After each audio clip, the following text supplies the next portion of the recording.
ओम नमो भगवते वासुदेवाय। ओम नमो भगवते वासुदेवाय। ओम नमो भगवते वासुदेवाय। नारायणं नमस्कृत्य नरं चैव नरोत्तमं देवीं सरस्वतीं व्यासं ततो जयमुदीरये। नष्टप्रायेषु अभद्रेषु नित्यं भागवत सेवया। भगवती उत्तम श्लोके भक्तिर्भवती नैष्ठिकी। श्रीमद् भागवतम 6th कैंटो, क्या बोलते हैं, छठे। ओ अच्छा अच्छा, ये 7th कैंटो, सप्तम या सातवां? हाँ, दोनों ही चलता है। हाँ, सप्तम स्कंद, सप्तम अध्याय। प्रहलाद द्वारा आपने असुर सहपाठियों को उपदेश। प्रहलाद महाराज अपने असुर सहपाठियों को उपदेश दे रहे हैं। श्लोक 1। श्री प्रहलाद उवाच कौमार आचरेत प्राज्ञ धर्मान् भागवतान् इह दुर्लभं मानुषं जन्म तदपि अध्रुवम् अर्थदम्। कौमारो आचरेत प्राज्ञो धर्मान् भगवतानिह दुर्लभं मानुषं जन्म तदप्यध्रुवम् अर्थदम्। Very good. कौमारम आचरेत प्राज्ञो धर्मान् भागवतानिह दुर्लभं मानुषं जन्म तदपि अध्रुवम् अर्थदम्। कौमार आचरेत प्राज्ञो धर्मान् भागवतानिह दुर्लभं मानुषं जन्म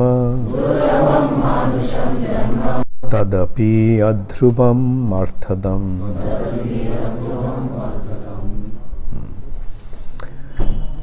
अनुवाद। प्रहलाद महाराज ने कहा, पर्याप्त बुद्धिमान को चाहिए कि वो जीवन को प्रारंभ से ही अर्थात बाल्यकाल से ही अन्य सारे कार्यों को छोड़कर भक्ति कार्यों को अभ्यास में अपने शरीर का उपयोग करे। ये मनुष्य शरीर अत्यंत दुर्लभ है और अन्य शरीरों की भांति नाशवान होते हुए भी अर्थपूर्ण है, क्योंकि मनुष्य जीवन में ही भक्ति संपन्न की जा सकती है। यदि निष्ठा पूर्वक किंचित भी भक्ति की जाए तो पूर्ण सिद्धि प्राप्त हो सकती है। अभी बोलिए। प्रहलाद महाराज ने कहा, पर्याप्त बुद्धिमान को चाहिए कि वो जीवन के प्रारंभ से ही अर्थात बाल्यकाल से ही अन्य सारे कार्यों को छोड़कर भक्ति कार्यों के अभ्यास में अपने शरीर का उपयोग करे।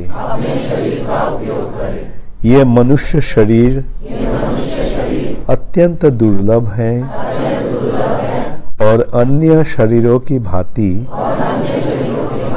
नाशवान होते हुए भी अर्थपूर्ण है, क्योंकि मनुष्य जीवन में ही भक्ति संपन्न की जा सकती है। यदि निष्ठापूर्वक किंचित भी भक्ति की जाए तो पूर्ण सिद्धि प्राप्त हो सकती है। ये श्लोक जरूरी है, हाँ है ना? तो पता है ये श्लोक, कौमारम आचरित, कौमार मतलब बचपन से ही, आचरित प्राज्ञ जो ज्ञानवान है,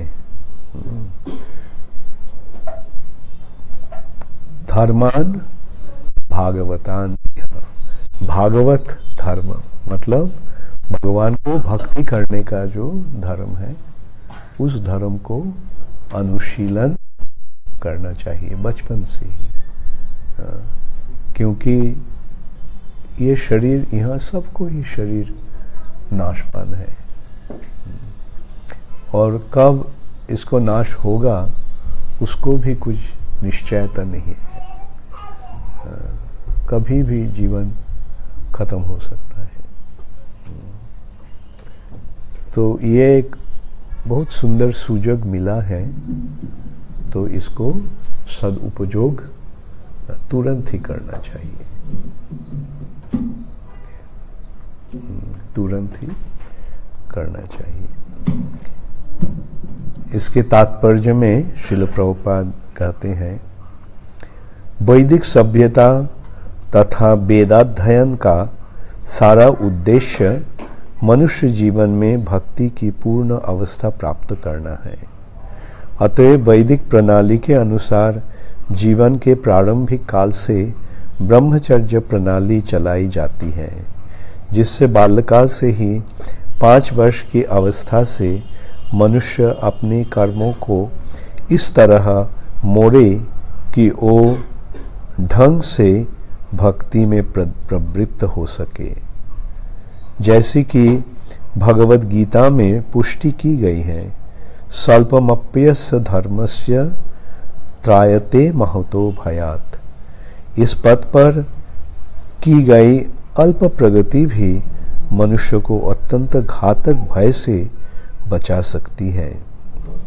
वैदिक साहित्य के निर्णयों का उल्लेख न करने के कारण आधुनिक सभ्यता मानव समाज के सदस्य के प्रति इतनी क्रूर है कि बच्चे को ब्रह्मचर्य बनाने को शिक्षा न देकर माताओं को शिक्षा देती है कि जनसंख्या न बढ़ाने देने के लिए वे गर्भ में ही अपने बच्चे को मार दे, और यदि भाग्यवश बालक बच जाता है तो उसे इंद्रिय तृप्ति के लिए ही शिक्षित किया जाता है। इस तरह धीरे धीरे सारे संसार में मानव समाज में जीवन की पूर्णता के प्रति रुचि का ह्रास हो रहा है। निस्संदेह लोग कुकर सुकरों की भांति जी रहे हैं और वे 84 लाख जीव जोनियों में देहांतरण करने की तैयारी करके अपने मनुष्य जीवन के पतित बनाते हैं। कृष्ण भावनामृत आंदोलन लोगों को भक्ति करना सिखलाकर मानव समाज की सेवा करने के लिए उत्सुक है, जिससे मनुष्य पुनः पशु जीवन में न जा गिरे। जैसा कि प्रहलाद महाराज पहले कह चुके हैं, भागवत धर्म में श्रवणं कीर्तनं स्मरणं पाद सेवनम अर्चनम वंदनम दास्यम सख्यम आत्मनिवेदनम निहित है। सारे स्कूलों, कॉलेजों तथा विश्वविद्यालयों में एवं घरों में भी सारे बच्चों तथा तरुणों को भगवान के में श्रवण करने की शिक्षा दी जानी चाहिए। दूसरे शब्द में उन्हें इसकी शिक्षा दी जाना चाहिए कि वे भगवत गीता के उपदेशों को सुनकर उन्हें अपने अपने जीवन में उतारे और इस प्रकार भक्ति में सशक्त बने तथा पशु जीवन में पतित होने के भय से मुक्त हो। इस कलियुग के लिए भागवत धर्म का अनुसरण अत्यंत सरल बना दिया गया है। शास्त्र का कथन है, हरिर नाम नामैव केवलम कलौ नास्तेव गतिरन्यथा। मनुष्य को केवल हरे कृष्ण महामंत्र कीर्तन करने की आवश्यकता है। जो भी इस महामंत्र का कीर्तन करता है उसका हृदय शुद्ध हो जाता है और वो जन्म मृत्यु के चक्र से बचा जाता है। प्रहलाद उवाच कौमार आचरित प्राज्ञ धर्मान भागवतानिह दुर्लभं मानुषम जन्म तदपि अध्रुवम अर्थतम।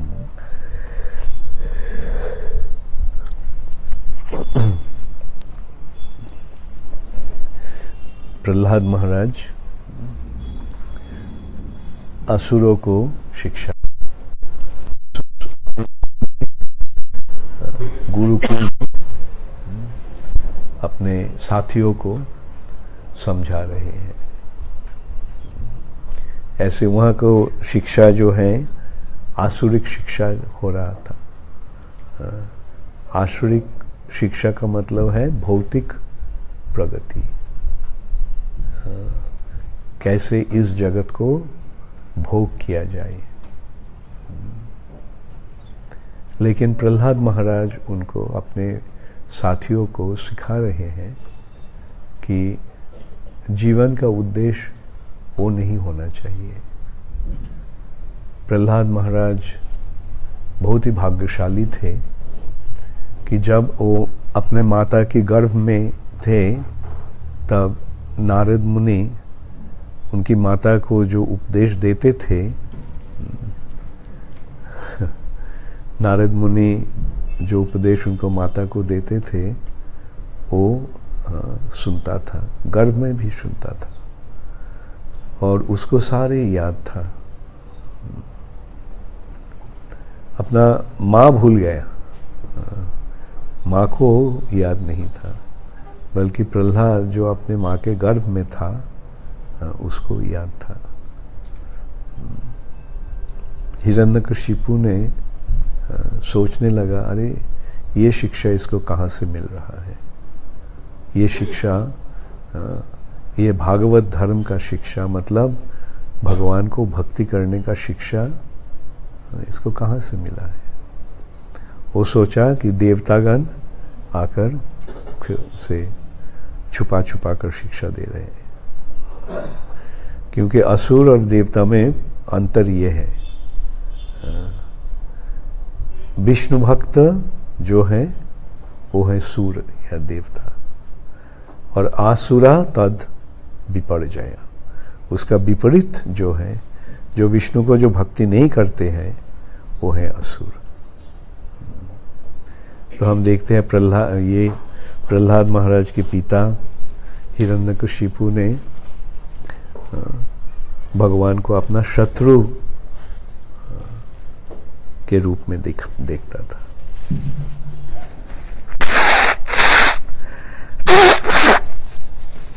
अपने भगवान सबके मित्र हैं, सुहृदम सर्वभूतानां, चाहे वो भगवान को माने या ना माने, भगवान सबके ही मित्र हैं। सुहृदम, सुहृदम मतलब जो बंधु हृदय के होते हैं, हृदय के सुहृदय। ये मित्र, सखा, बंधु बहुत प्रकार के होते हैं, बल्कि इसमें से सबसे गहरा जो संपर्क है उसे सुहृद कहा जाता है। तो भगवान कह रहे हैं कि भगवान सब जीवों के सुहृद हैं। इसलिए भगवान हम चाहे बिना ही भगवान हमको सब कुछ दे रहे हैं। हम लोग कह सकते हैं भगवान हमको खाना देना, God give us our daily bread.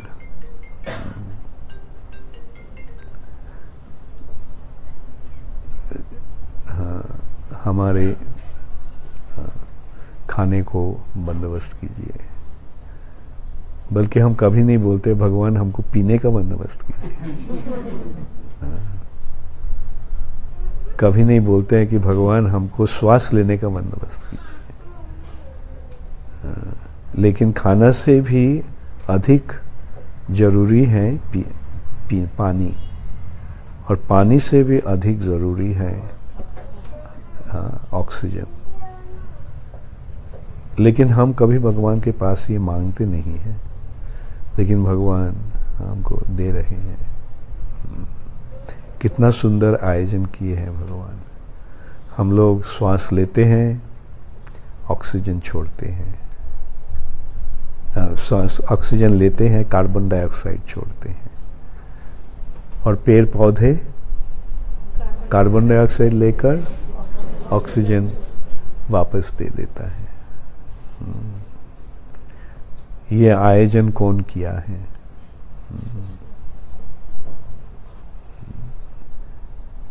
तो भगवान हर व्यक्ति को देख रहे हैं, लेकिन जो असुर है वो भगवान को नहीं मानता है। जो असुर जो है वो बहुत घमंडी होता है। घमंडी का मतलब है अहंकार। अहंकार अहंकार का मतलब है ये शरीर को अपना स्वरूप समझना। मैं ये शरीर हूं, ये है अहंकार। अहंकार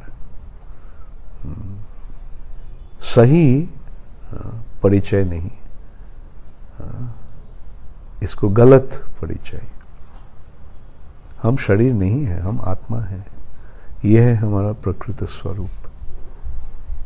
लेकिन अहंकार के नाते लोग सोचते हैं कि मैं मेरा शरीर हूं, और शरीर को अपना स्वरूप समझने से शरीर को भोग देना ही जीवन का उद्देश्य मानते हैं।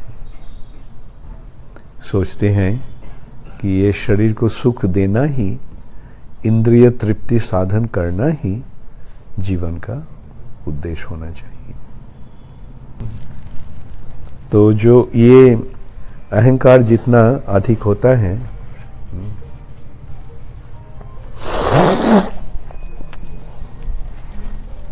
उतना ही भौतिक प्रवृत्ति अधिक होता है। मतलब भौतिक जगत को भोग करने का प्रवृत्ति होता है।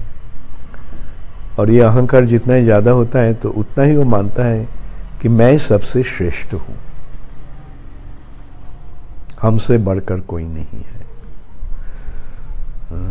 ये भौतिक जगत का स्थिति है। भौतिक जगत का स्थिति ऐसा ही होता है। एक चींटे भी सोचता है कि मैं सबसे श्रेष्ठ हूं, ये सारे संसार मेरे लिए है। यह है भौतिक जगत का स्थिति। इस सिलसिले में हम ऐसे विचार करते हैं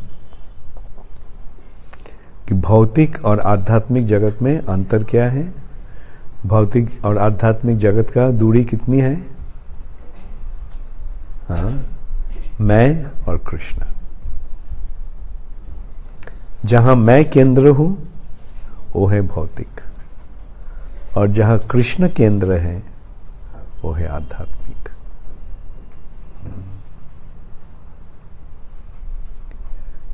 तो कृष्ण ही, कृष्णस्तु भगवान स्वयं, कृष्ण ही सबको देखभाल कर रहे हैं। लेकिन असुरों ने भगवान को नहीं मानते हैं, परंतु वो भगवान को अपने शत्रु के रूप में देखते हैं। हिरण्यकशिपु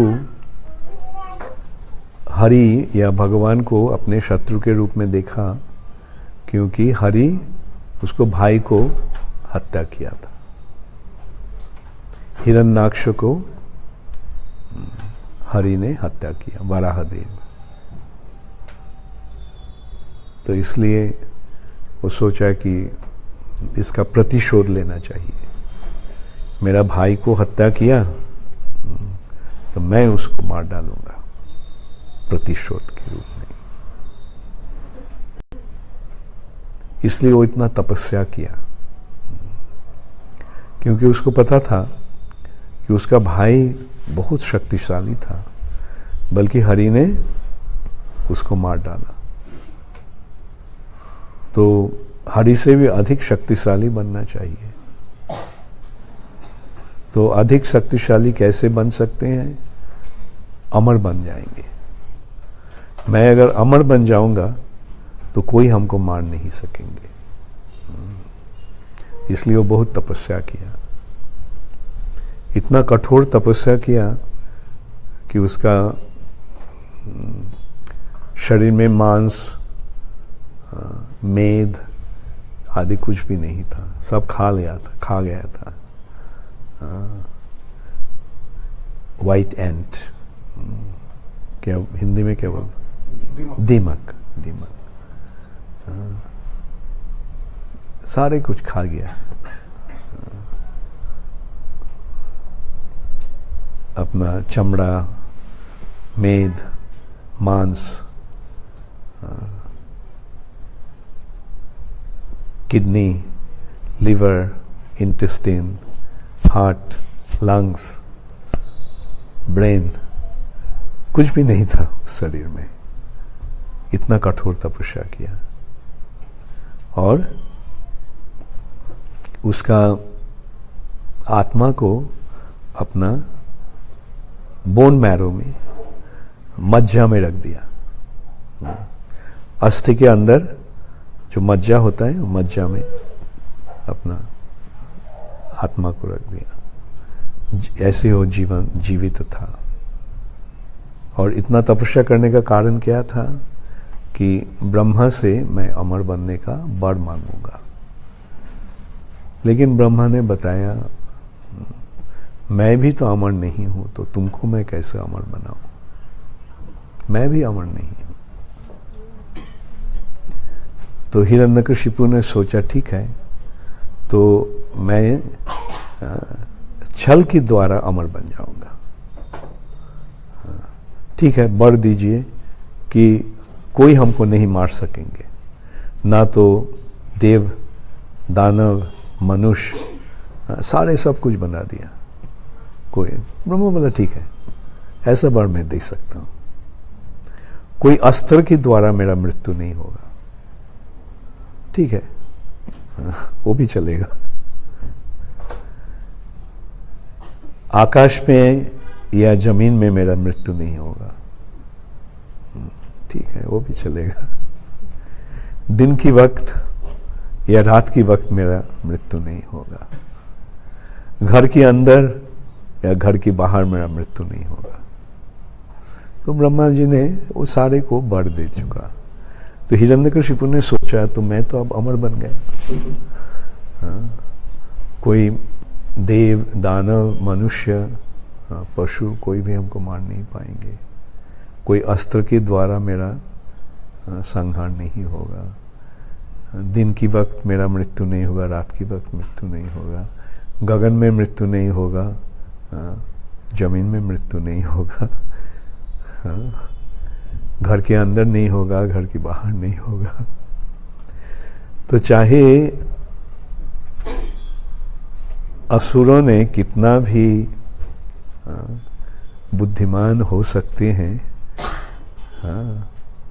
लेकिन भगवान है श्रेष्ठ बुद्धिमान। तो इसलिए भगवान कैसे आया हिरण्यकशिपु को संहार करने के लिए? नृसिंहदेव, ना तो पशु ना तो मनुष्य, अस्त्र से मृत्यु नहीं हुआ, नाखून से उसको फाड़ दिया।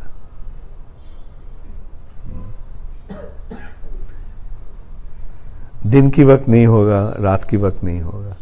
जब दिन का समाप्ति हो रहा है और रात शुरू होने वाला है, वो जो संधि क्षण, उस समय संहार किया। घर के अंदर नहीं, घर के बाहर नहीं, ठीक है, घर की जो चौकाट में, ठीक है, समझ गए ना? तो भगवान को कोई भी बुद्धू नहीं बना सकता है। भगवान का बुद्धिमत्ता असीम है। भगवान अघटन को भी घटन कर सकते हैं। जो नहीं होने वाला है उसको भी भगवान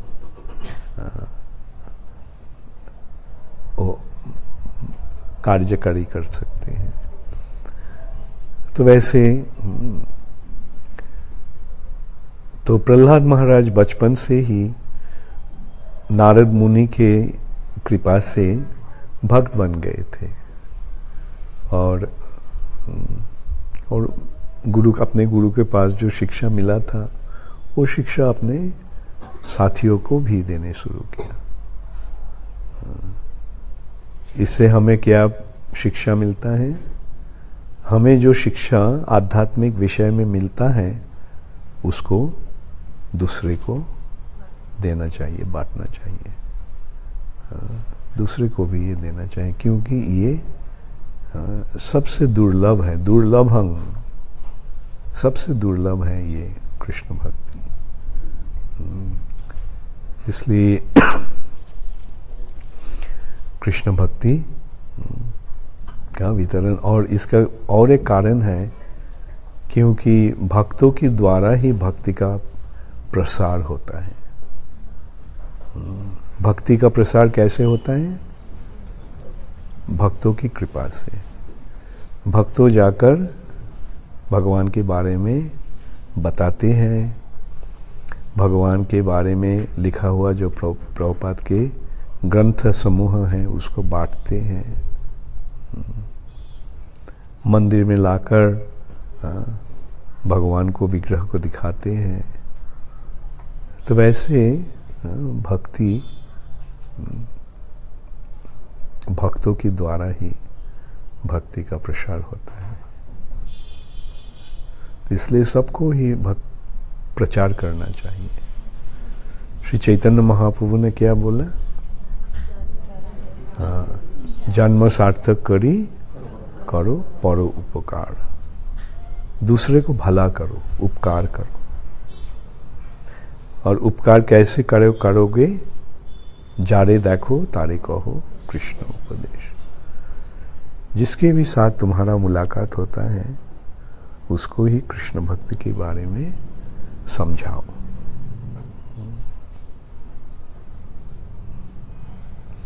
कभी ये नहीं सोचना कि मैं कैसे बताऊंगा, नहीं, जितना तक तुम्हारा जानकारी है उतना तक बताओ। अगर कुछ भी नहीं जानते हो तो बताना कि कृष्ण भगवान है, कृष्ण भगवान है और कृष्ण के शरण ले लो। तो कृष्ण का शरण लेने से क्या होगा? सारे समस्याएं का समाधान हो जाता है। भगवान के शरण लेने से कोई समस्या रहता है? नहीं। भौतिक जगत में हमको सुख या दुख सभी मिलता है। ऐसा नहीं कि मैं भक्त बना तो मेरा जीवन सुख से ही भरा रहेगा, नहीं, दुख भी आएगा, लेकिन वो सुख और दुख को स्वीकार कर लेना। कैसे? जब सुख आता है तो भगवान को धन्यवाद देना, और जब दुख आता है तो अपने कर्म को इल्जाम देना। blame your own karma. I must have done something wrong, that's why I'm suffering. लेकिन भौतिक जगत में लोग कैसा करते हैं? जब भला होता है तो अपने को बहुत क्रेडिट देता है, मेरे लिए ये हुआ है, और कुछ जब खराब होता है, अरे देखो भगवान क्या किया मेरे लिए, भगवान अगर है तो हमको ऐसे क्यों किया।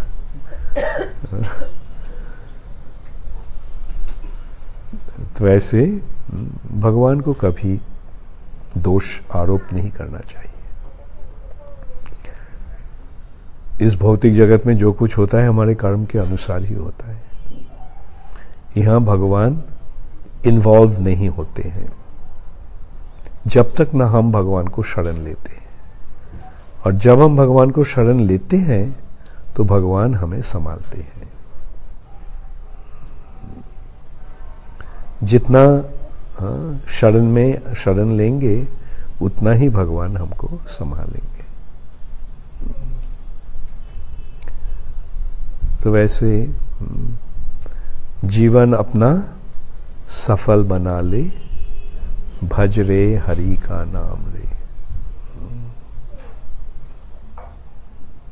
भज गोविंद भज गोविंद भज गोविंद का नाम रे। तो जीवन सफल बनाने का तरीका बहुत ही सरल है, बहुत ही आसान है। भगवान को मामेकम शरणं व्रज, भगवान का मेरे शरण ले लो, मेरे शरण में आ जाओ तो मैं तुमको संभालूंगा। जब तक मेरे शरण में नहीं आओगे तब तक सारी जिम्मेदारी तुम्हारा है। लेकिन जब मेरे शरण में आओगे तब मैं तुमको संभालूंगा। ये भगवान का शर्त है। और भगवान चाहते हैं कि हम उनके शरण में आ जाएं, क्योंकि हम भगवान के शरण में आए इसलिए ही भगवान हमारे हृदय में विराजमान है। क्यों भगवान हर जीव के हृदय में विराजमान है? ताकि भक्त भगवान के भक्ति के द्वारा भगवान के पास अपने आप को समर्पण कर सकते हैं। और जब भगवान प्रतीक्षा करते हैं कब मेरे शरण में आओगे। बृहद भागवतामृतम में गोप कुमार जब वैकुंठ लोक में गया तो भगवान बोलने लगा उसको, कितने जन्म मैं प्रतीक्षा कर रहा था कि तुम मेरे शरण में आओगे। हर जीवन में मैं सोचता था कि शायद इस जीवन में वो शरण लेंगे, बल्कि मैं डिसअपॉइंटेड हो गया। जन्म के जन्म के बाद अब जो तुम मेरे शरण लिए हो तो मुझे बहुत ही आनंद हो रहा है। जब ऐसे हम भगवान को शरण लेते हैं तो भगवान हमें अपने पास बुला लेते हैं। भगवान चाहते हैं कि हम उनके पास वापस जाएं, क्योंकि भगवान हमें प्यार करते हैं, इसलिए भगवान चाहते हैं कि हम उनके पास जाएं। ये प्यार का संपर्क है। तो भगवान ऐसे जीव को अपने पास लाने का सारे बंदोबस्त करते हैं और हमको इसका सदुपयोग करना चाहिए। मामेकम शरणं ब्रज, शरण लेने का तरीका क्या है? मैं हूं दास तुहार, मैं आपका दास हूं, मैं आपका दासी हूं। हम सब भगवान का दास या दासी हैं। तो वैसे अगर हम भगवान के पास अपने आप को समर्पण करते हैं, भगवान कितना खुश होते हैं, इसका वर्णन जैसे मैं बताया बृहद भागवतम में हुआ है। भगवान कितना खुश हुआ जब ये गोप कुमार अपने उनके पास वापस चला गया।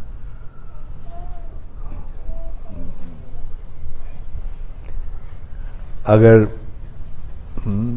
बच्चा माँ पिता माता से दूर चला जाता है तो पिता माता का कैसा लगता है?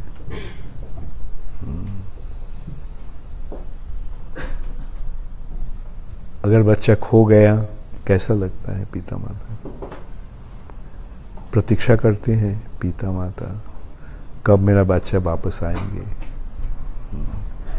वैसे ही हमारा परम पिता भगवान हम सबके लिए प्रतीक्षा कर रहे हैं कि हम कब उनके पास जाएंगे, कब उनके शरण में आएंगे।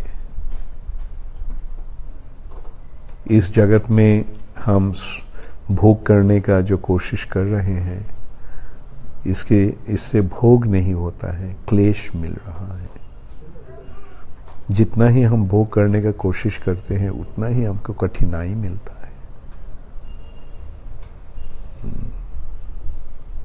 हम सोचते हैं कि हम भोग करेंगे, लेकिन भोग नहीं मिलता है। लेकिन जब हम भगवान के साथ संपर्क जोड़ लेते हैं तो हमारा जीवन आनंद से भर जाता है। तो उस आनंद को ही आस्वादन करना चाहिए, तभी हम भक्ति मार्ग में सही रूप से, अविचलित रूप से रह सकेंगे।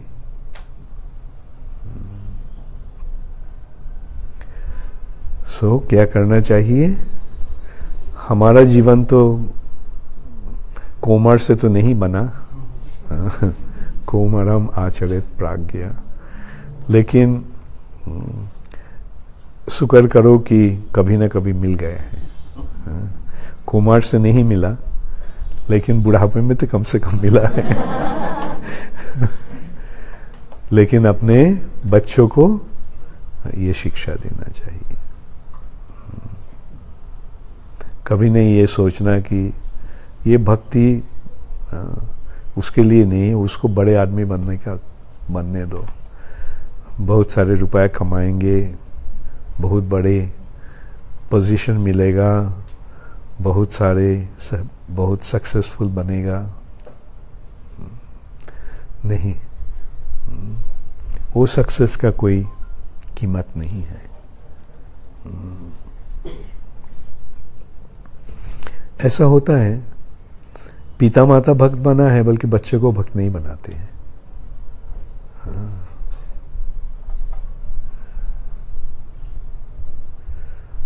ये ठीक नहीं है। अगर हमें पता है कि ये सही मार्ग है, तो जो अपने नजदीक है उसको भी ये देना चाहिए। विशेष रूप से अपने बच्चों को, अपने केवल अपने बच्चों को ही नहीं, आसपास में जो हैं अपने निकट जो है उनको ये करना चाहिए, ये मार्ग दिखाना चाहिए। तो भगवान प्रसन्न होते हैं। देखो, एक ये दृष्टांत हम दे सकते हैं। बच्चा खो गया है, पिता माता का हाल कैसा है? जब कोई आकर बच्चे को पिता माता के पास लाते हैं तो पिता माता का मनोभाव कैसा होता है। हाँ, तो वैसे ही जब हम कोई जीव को भगवान के पास ले जाते हैं तो भगवान बहुत प्रसन्न होते हैं।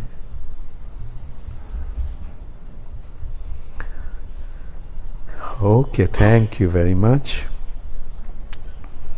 हरे कृष्णा, गौर प्रेमानंदे हरे।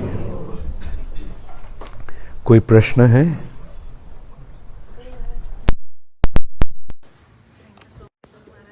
आपने बताया कि जैसे जो अमर हो जाते हैं उनके शरीर का नाश नहीं होता है।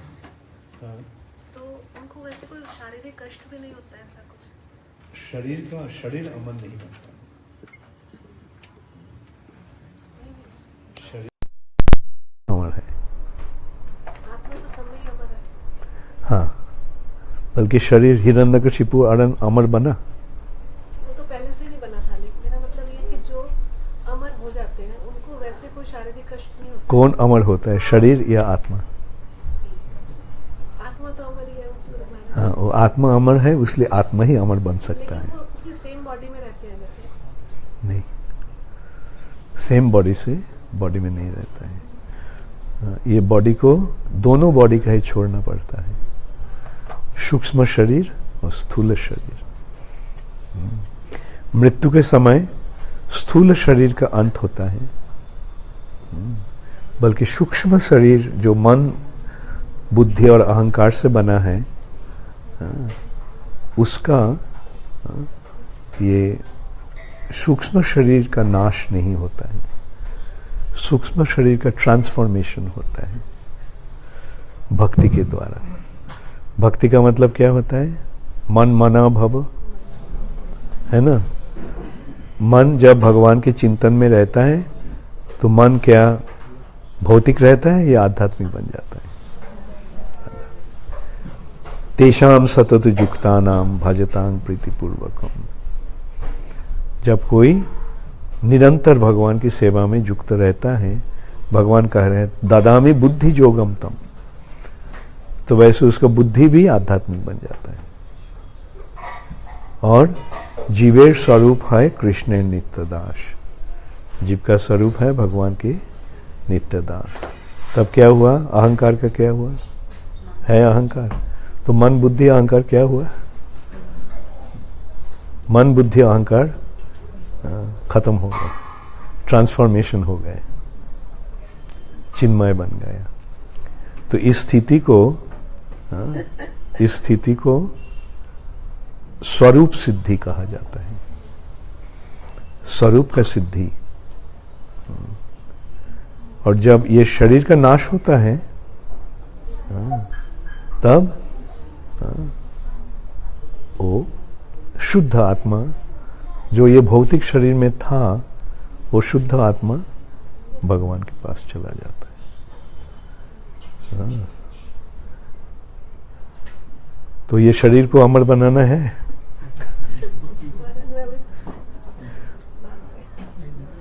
बाद में क्या? अगर समझा नहीं, मैं तो समझाने के लिए तैयार। मेरा प्रश्न कुछ और था। हरे कृष्ण।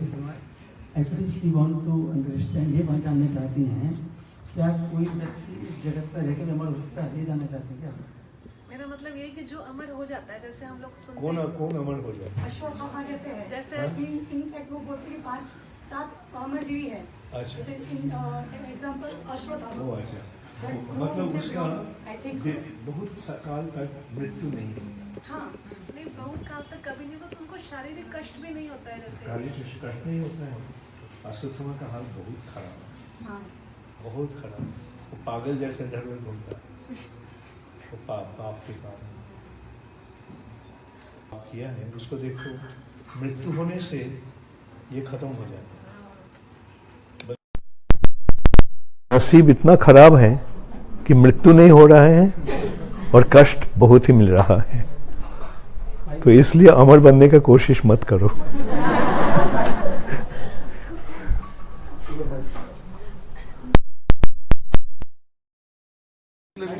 नहीं कोई नहीं, आवाज ऐसी बड़ी है। अच्छा, भक्ति कौन करता है, स्थूल शरीर या सूक्ष्म शरीर? किससे होनी चाहिए भक्ति? भक्ति काय मतलब शरीर, मन के द्वारा ही होता है। सही सही है, लेकिन जैसे हम जब करते हैं मन कहीं और होता है, तो वो एक्सेप्टेबल होती है या नहीं? तो कोई काम तुमको दिया गया है और तुम काम कर रहे हो, अगर मन कहीं है और कहीं है, काम सही रूप से होगा? नहीं, एक्सेप्टेबल है कि नहीं? नहीं। हाँ, बस मुझे यही पूछना। तो क्या करोगे आप? जो मेरी सोच में जो पॉइंट्स छोटे छोटे जो कंकर थे ना, उसको हटाने की कोशिश कर रही हूँ बस। मतलब मन को लगाना, मन को ही प्रैक्टिस देनी है अपने को। मन को नाम के श्रवण में लगा। श्रवण।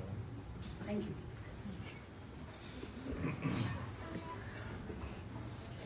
हरे कृष्णा। माइक ऑन कर ले।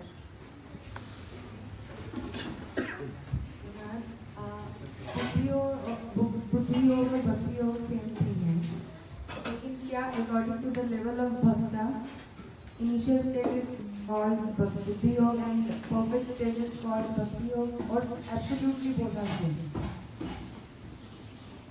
बुद्धि योग का मतलब जब बुद्धि का प्रयोग भक्ति में होता है, भक्ति करने के लिए होता है, तब ये बुद्धि योग बनता है। बुद्धि के द्वारा क्या करते हैं हम?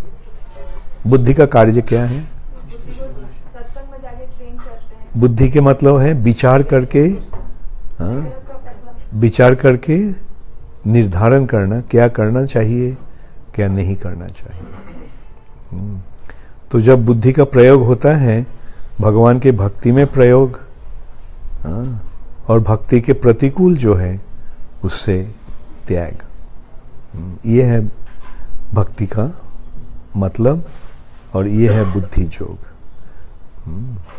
No difference of level, both are same, absolutely same. No, like initially there is less involvement. But as you progress, your intensity will become stronger. Right? Like more you advance, more fixed up you'll become.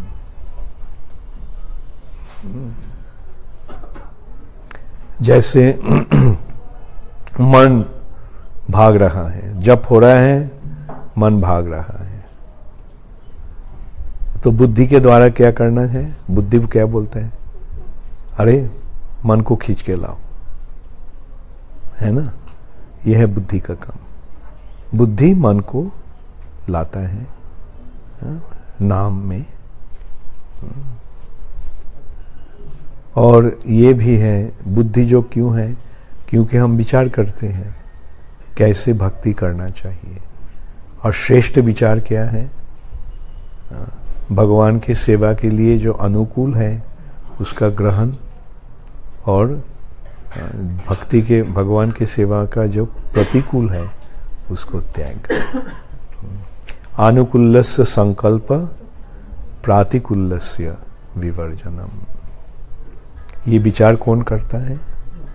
बुद्धि। इसलिए भगवान कह रहे हैं भक्ति के मतलब ही है बुद्धि योग। ददामी बुद्धि योगम तम। जिस तरह से हम कह सकते हैं कि भक्ति जो है वो साध्य है, बुद्धि योग साधन है। हाँ, भक्ति जो है वो साध्य है और बुद्धि जो है वो साधन। नहीं, भक्ति बहुत साध्य और साधन दोनों ही। बुद्धि को हम साधन कह सकते हैं कि लैडर है वो वहां तक जाने के लिए। बुद्धि योग अगर का मतलब है भक्ति, तो भक्ति का मतलब है भक्ति साधन भी है, साध्य भी है। भक्ति के द्वारा ही भक्ति मिलता है, और भक्ति जब ज्ञान और कर्म से अतिक्रम करके शुद्ध स्तर प्राप्त होता है, वो है भक्ति का सिद्धि।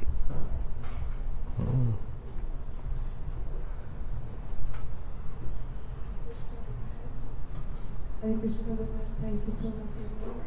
बस मेरा है कि भौतिक और आध्यात्मिक जगत का अंतर है मैं और कृष्ण। भौतिक और आध्यात्मिक जगत का अंतर है मैं और कृष्ण। मैं और कृष्ण। तो गुरुजी पर्सनली जो मैं मेरे लिए फील करती हूँ, तो जो आध्यात्मिक जो कष्ट है मेरे जीवन में वो मोस्टली मैं की वजह से ही आता है।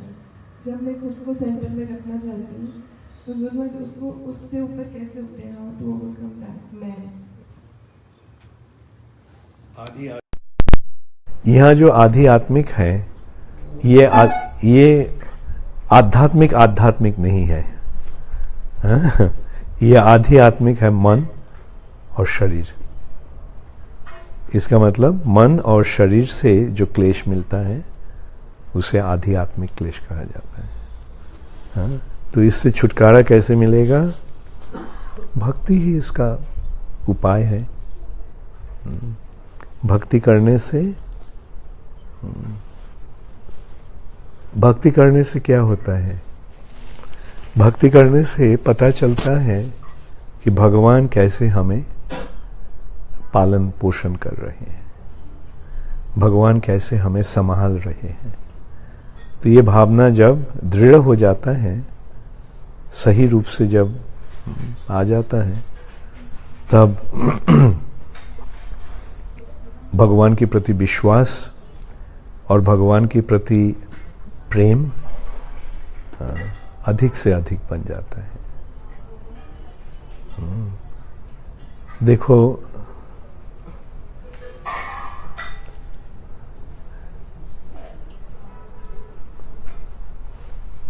बच्चा,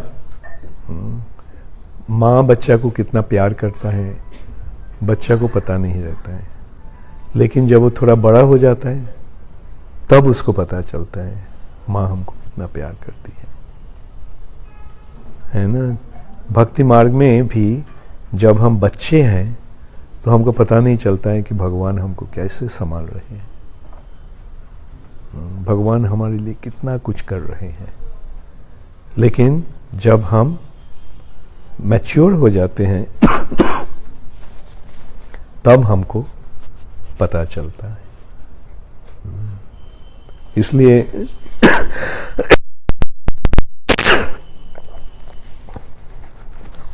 भक्ति के शुरुआत में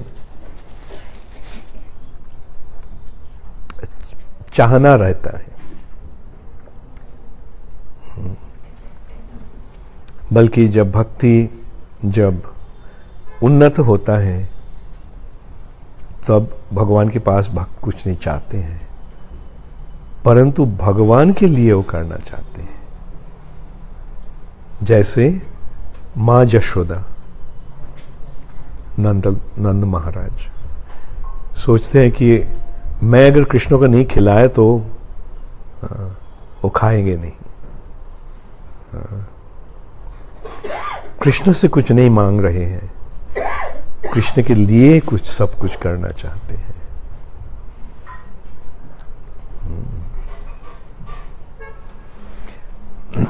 एक बार सनातन गोस्वामी ने रूप गोस्वामी के पास आए थे और रूप गोस्वामी ने सोचा कि सनातन गोस्वामी आया, मैं अगर उनके लिए थोड़ा स्वीट राइस बना सकते थे कितना अच्छा होता।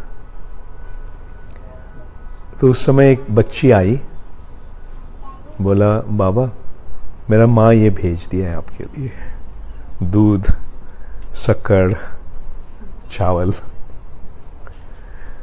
स्वीट राइस बनाया।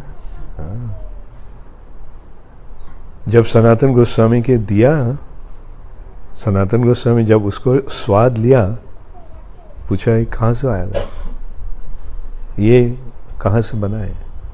बोला मैं बनाया हूँ। अच्छा, कहाँ से ये सरंजाम मिला है? एक लड़की एक लाली आकर दे के गया। वो लाली कौन थी?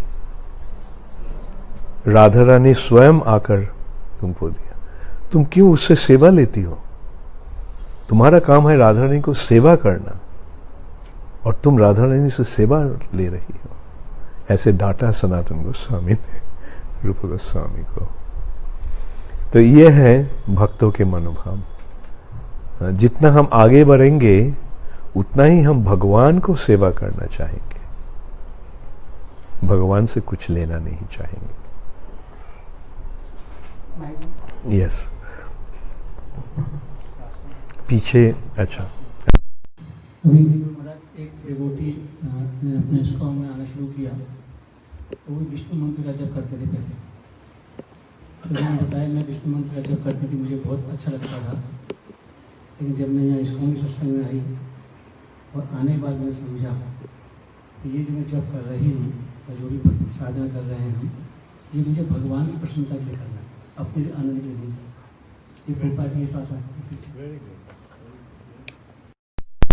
लिए नहीं, भगवान को सुख देने के लिए।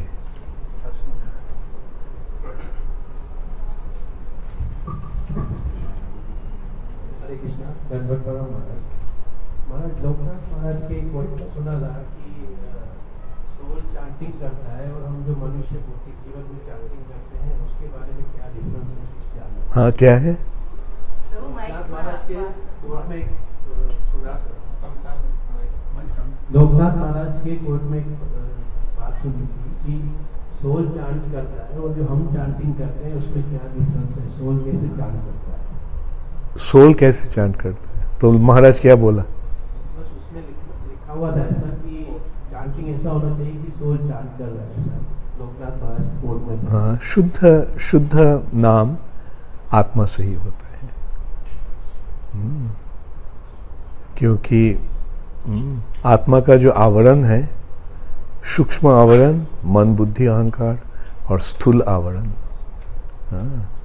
तो इसके परे, सूक्ष्म और स्थूल आवरण के परे है शुद्ध आत्मा। तो शुद्ध नाम आत्मा, शुद्ध आत्मा से ही होता है। ठीक है, okay. Thank you all very much. Hare Krishna. All glories to Srila Prabhupada.